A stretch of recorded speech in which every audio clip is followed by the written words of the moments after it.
siapapun di antara kita, entah ada yang masih muda belia, entah ada yang masih merasa masih sangat kuat dan perkasa, entah ada yang sudah merasa tua, kita semua hanya sedang menunggu giliran, karena semua kita sedang berlari menuju garis finish yang sama, yang disebut dengan kematian.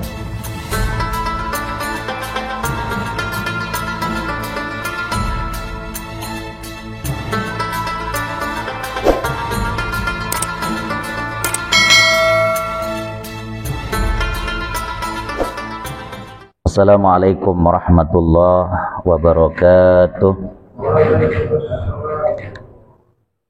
Alhamdulillahi rabbil alamin, wassalatu wassalamu ala ashrafil anbiya'i wal mursalin, Sayyidina Muhammadin wa ala alihi wa ashabihi ajma'in, amma ba'du. Bapak Ibu, para pejabat struktural di lingkungan DJP Provinsi Nusa Tenggara Barat, singkatnya hadirin dan hadirat kaum muslimin dan muslimat, shaimin dan shaimat rahimakumullah. Puji syukur kita panjatkan kehadirat Allah Subhanahu wa taala pada siang hari yang lumayan panas ini. Kita semua dalam keadaan sehat walafiat. Semoga Allah Subhanahu wa taala panjangkan umur kita, dan mudah-mudahan kelak kita semua husnul khatimah. Salawat beserta salam semoga tercurah kepada baginda Rasulullah sallallahu alaihi wasallam yang diperingatkan oleh Allah Subhanahu wa taala lewat dua ayat yang berbeda, di mana Allah Subhanahu wa taala mengatakan kepada beliau, yang pertama, innaka mayyitun wa innahum mayyitun. Muhammad, engkau akan mati, dan yang lain-lain juga semuanya pasti mati. Dalam ayat yang lain Allah mengatakan kepada beliau, wa ma ja'alna li basyarin min qablikal khulda afa immitta fahumul khalidun. Muhammad, tidak ada manusia yang kami ciptakan kekal hidup di atas dunia. Afa immitta fahumul khalidun, apakah jikalau engkau mati lalu yang lain-lain akan kekal hidup di atas dunia ini? Itulah peringatan yang Allah Subhanahu wa taala sampaikan kepada baginda Rasulullah sallallahu alaihi wasallam, manusia yang paling utama, hamba Allah yang tiada duanya, nabi dan rasul pilihan yang tidak ada yang bisa menyamainya di antara nabi-nabi dan rasul yang sebelumnya diutus oleh Allah Subhanahu wa taala. Bapak Ibu yang dirahmati Allah, mengapa dua ayat ini saya sampaikan sebagai mukaddimah dari kajian kita pada siang hari ini? Karena saya diminta untuk menyampaikan tema, andai kata ini adalah Ramadan terakhir dalam hidupku. Jamaah rahimakumullah, Nabi mati, manusia semua pasti akan mati. Kita semua hanya menunggu giliran. Sering disebutkan bahwa mati itu ibarat kita lomba lari maraton.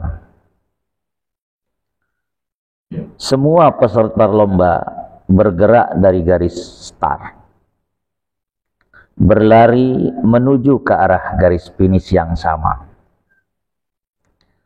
Maka ungkapannya mengatakan, sebenarnya bukan mati yang mengejar kita, tapi sebenarnya kitalah yang berlari mengejar kematian. Karena setelah Allah Subhanahu wa taala menentukan jatah kita hidup di atas dunia, ada yang berumur 50 tahun, 60 tahun, 70 tahun, 80 tahun, 90 tahun, bahkan mungkin ada yang 100 tahun. Yang jelas Rasulullah sallallahu alaihi wasallam mengingatkan, a'maru ummati ma baina sittin wa sab'in. Umur umatku itu rata-rata antara 60 sampai 70. Ini rata-ratanya. Walaupun banyak di antara kita umat Sang Baginda, ada yang umur sampai 80 tahun, ada yang sampai 90 tahun. Namun yang pasti, sebagaimana yang dikatakan oleh seorang penyair bernama Abul Atahiyah, bahwa akan datang saatnya di mana jasad akan berpisah dengan ruh. Latanuhunna ma ummirta ma ummiranu. Semua kita pada saatnya akan pasti ada yang menangisi. Walaupun ada di antara kita yang mungkin diberikan umur panjang seusia Nabi Nuh alaihissalam, namun semuanya pasti akan meninggalkan dunia yang fana. Inna lillahi ma akhadha wa lahu ma a'ta wa kullu syai'in indahu bi ajalin musamma, kata Rasulullah. Allah Subhanahu wa taala yang punya apa yang diambilnya dari kita. Allah juga yang punya apa yang diberikannya kepada kita. Dan semuanya, kata Sang Baginda, itu ada batasnya, ada ajalnya.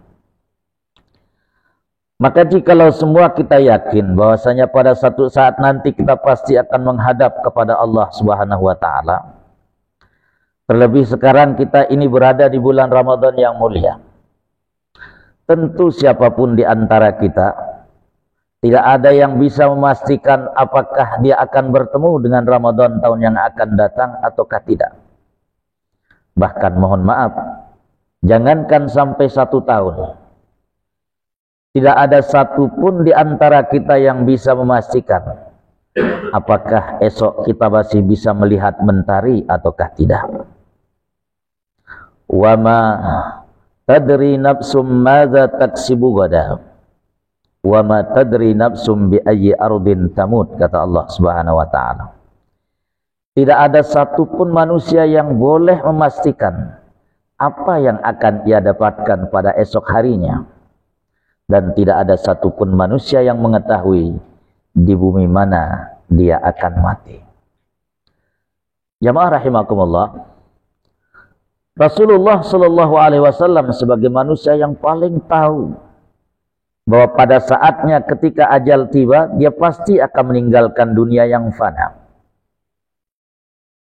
Maka di Ramadan terakhir beliau,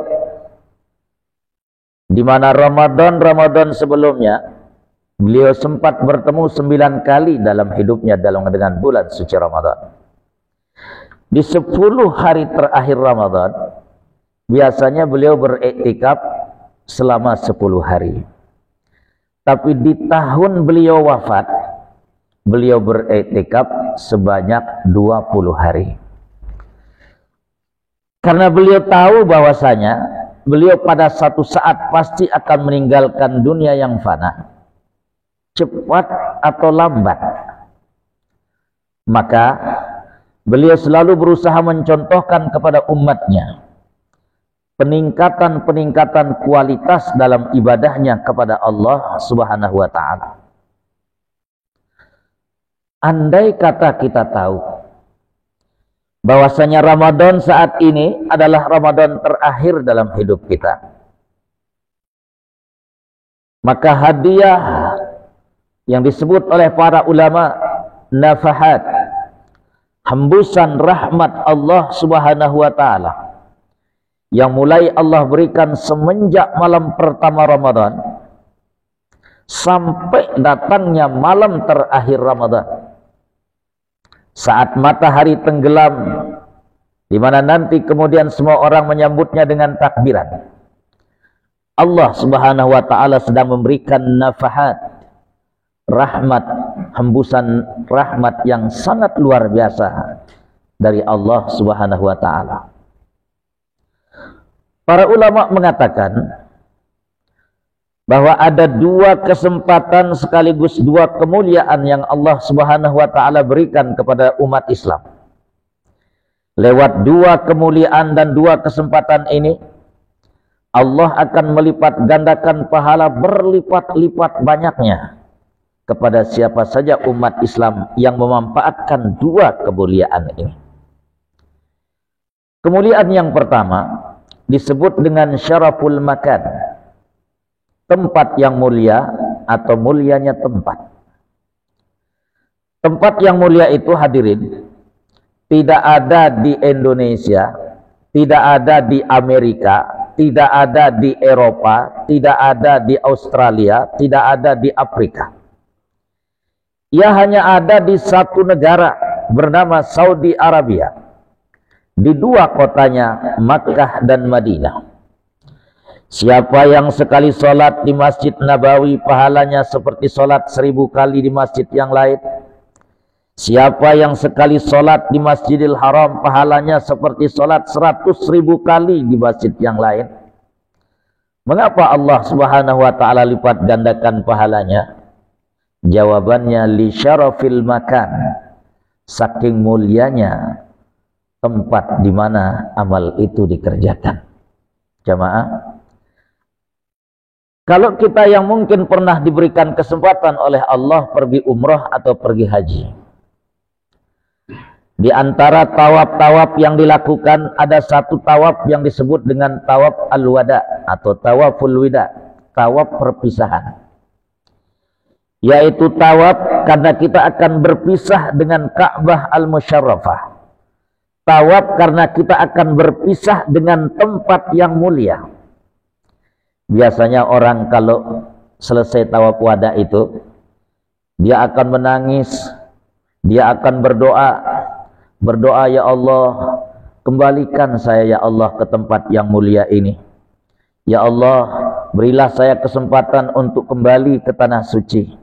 Sedih rasanya berpisah dengan tempat yang mulia, karena siapa tahu tidak akan pernah lagi kembali ke sana. Ini disebut dengan syaraful makan, tempat yang mulia, di mana Allah lipat gandakan pahala siapa saja yang beramal di dalamnya. Kemuliaan yang kedua, Bapak Ibu yang dirahmati Allah, disebut dengan syarafuz zaman, waktu yang mulia atau mulianya waktu. Kalau tempat yang mulia, tidak semua umat Islam bisa sampai di sana. Hanyalah orang-orang tertentu, hanyalah orang-orang yang mampu yang sampai di tempat yang mulia. Tapi kalau syarafuz zaman, waktu yang mulia, dimanapun umat Islam berada, mau berada di Indonesia, mau berada di Amerika, mau berada di Eropa, mau berada di Australia, mau berada di Afrika, bahkan mau berada di ujung dunia, selama ia masih hidup di atas dunia, maka waktu yang mulia yang datang untuk menemuinya. Tidak perlu mengeluarkan biaya, cukup ia masih hidup di atas dunia. Maka siapa yang beramal di waktu yang mulia, Allah lipat gandakan pahala berlipat-lipat banyaknya, sebagaimana Allah lipat gandakan pahala ketika seseorang beribadah di tempat yang mulia. Bapak Ibu hadirin hadirat rahimakumullah. Kapan waktu yang mulia itu? Begitu malam Kamis yang lalu, pemerintah mengumumkan bahwa malam tanggal 1 Ramadan telah tiba, maka berarti waktu yang mulia itu pun telah tiba. Selama 1 bulan, 24 jam, paginya mulia, siangnya mulia, sorenya mulia, malamnya mulia. Siapa saja umat Islam beribadah di bagian daripada hari-hari dan waktu-waktu yang mulia ini, Allah lipat gandakan pahala berlipat-lipat banyaknya. Mengapa Allah lipat gandakan pahalanya? Jawabannya, li syarafiz zaman, saking mulianya waktu di mana amal itu dikerjakan. Jamaah rahimakumullah, saat ini kita sedang berada di waktu yang luar biasa mulia itu. Di waktu di mana siapapun dan sekecil apapun amal yang kita lakukan, Allah akan lipat gandakan pahala berlipat-lipat banyaknya. Dan mohon maaf, tentu sekarang alhamdulillah Allah berikan kesempatan kita masih hidup padanya. Maka karena kita baru berada di awal-awal Ramadan, di mana masih bersisa sekitar 25 hari lagi Ramadan ini, maka tentu jamaah rahimakumullah, sebagaimana seseorang ketika berada di tempat yang mulia di tanah suci, dia maksimalkan keberadaannya ketika ia berada di tanah suci. Menangis ia meneteskan air mata ketika berpisah dengan tempat yang suci. Maka perasaan itu juga harus kita hadirkan. Karena kita sekarang sedang berada di bulan suci, berada di waktu yang mulia. Semangat ketika kita beribadah di tempat yang mulia, itu juga harus kita hadirkan ketika kita beribadah di waktu yang mulia. Karena jamaah kaum muslimin dan muslimat rahimakumullah, sekali lagi, siapapun di antara kita, entah ada yang masih muda belia, entah ada yang masih merasa masih sangat kuat dan perkasa, entah ada yang sudah merasa tua, kita semua hanya sedang menunggu giliran. Karena semua kita sedang berlari menuju garis finish yang sama, yang disebut dengan kematian. Jamaah rahimakumullah, dunia kalau dia kiamat, Rasulullah SAW sudah sebutkan tanda-tandanya. Ada tanda-tanda kecil yang disebut dengan alamatus sughra, ada tanda-tanda besar yang disebut dengan alamatul kubra. Itu pertanda, kalau sudah datang tanda-tanda besarnya, berarti sebentar lagi kiamat akan tiba. Sementara kematian, jamaah rahimakumullah, itu tidak ada tanda-tandanya. Siapapun di antara kita, itu tidak ada yang tahu kapan dia akan mati. Jangankan kita, Nabi besar Muhammad SAW sendiri pun tidak tahu kapan beliau akan mati. Oleh karena itu, mumpung Allah Subhanahu wa ta'ala sedang berikan kita kesempatan yang sangat luar biasa, jamaah rahimakumullah, bertemu kembali dengan Ramadan 1444 Hijriah ini, di mana tentu sudah banyak saudara-saudara kita, keluarga kita, tetangga kita, sahabat dan handai tolan kita yang telah pergi mendahului kita, yang tidak lagi berkesempatan untuk bertemu dengan Ramadan tahun ini. Alhamdulillah sekarang Allah masih berikan kita kesempatan bertemu dengan Ramadan. Tetapi jamaah rahimakumullah, sekali lagi, tidak ada satupun yang bisa memastikan di antara kita apakah Ramadan tahun yang akan datang masih bertemu lagi ataukah tidak dengannya. Oleh karena itu, jamaah rahimakumullah, setidak-tidaknya, andai kata ini adalah Ramadan terakhir dalam hidup kita, saya ingin mengajak kita semua, setidak-tidaknya kita lakukan 5 hal. Yang pertama, segera taubat dan memperbaiki tabiat. Yang kedua, menambah keimanan untuk kemudian semakin menjadi hamba yang taat. Yang ketiga, berniat mengamalkan sunnah Rasulullah SAW dengan optimal dan kita jadikan sebagai sebuah tekad yang bulat. Yang keempat, tilawah Al-Quran setiap hari jangan sampai lewat. Yang kelima, berusaha dengan seoptimal mungkin dalam menjalankan syariat. Kelima hal ini, andai kita betul-betul manfaatkan di bulan Ramadan yang mulia ini, jamaah rahimakumullah, karena Allah sedang menghadirkan waktu yang luar biasa mulia saat ini di tengah-tengah kita, di mana jangankan jam demi jam, menit demi menit, detik demi detik dari Ramadan ini luar biasa berharga. Bahkan lebih berharga dibandingkan dengan emas dan permata. Oleh karena itu, jamaah rahimakumullah, tentu sebagai aparatur negara, sebagai ASN, kita tentu harus menjalankan kewajiban-kewajiban kita sesuai dengan tupoksi kita. Karena itu adalah bagian dari amal ibadah kita kepada Allah Subhanahu wa taala dan juga sebagai amal ibadah kita kepada negara.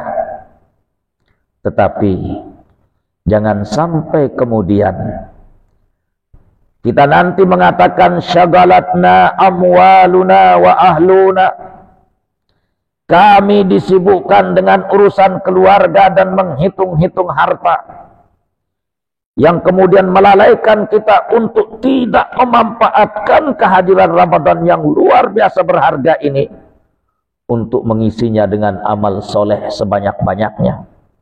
Karena sekali lagi, jangan-jangan ini adalah Ramadan terakhir dalam hidup kita.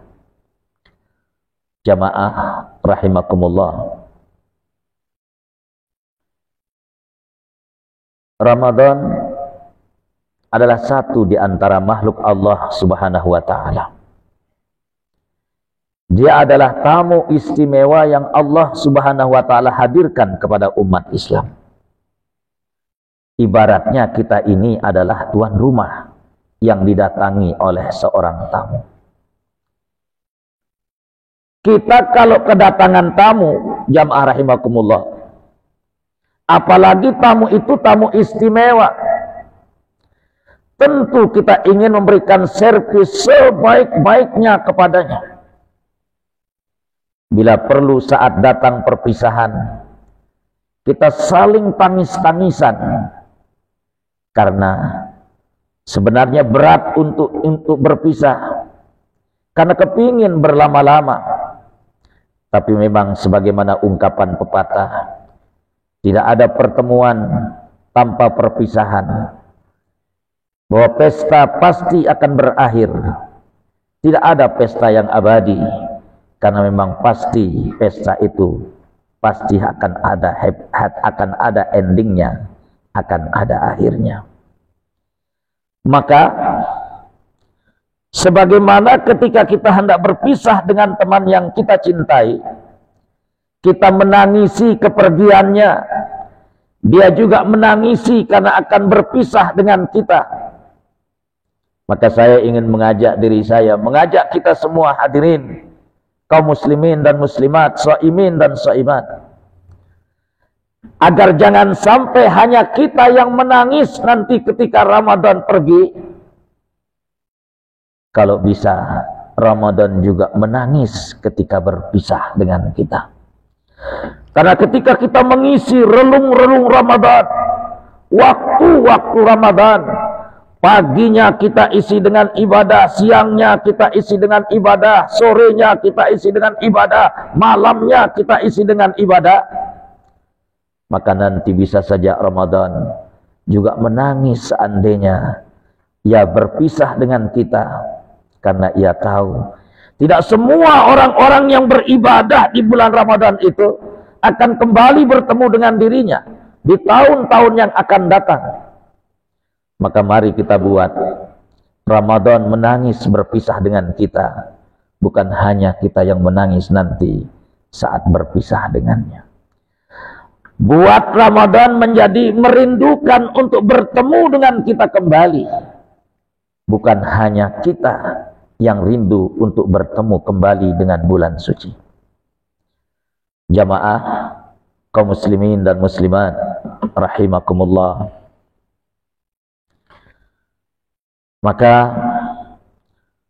satu pesan yang pernah diungkapkan oleh Al-Imam Asy-Syafi'i rahimahullahu ta'ala, tazawwad bittaqwa fa innaka la tadri idza janna laylun hal ta'ishu ilal fajri kam min salimin mata bi ghairi illatin wa kam min syaqimin 'asha hinan min ad-dahri kam min fata yumsi wa yusbihu amina wa akfanuhu tunsaju fil ghaibi wa huwa la yadri.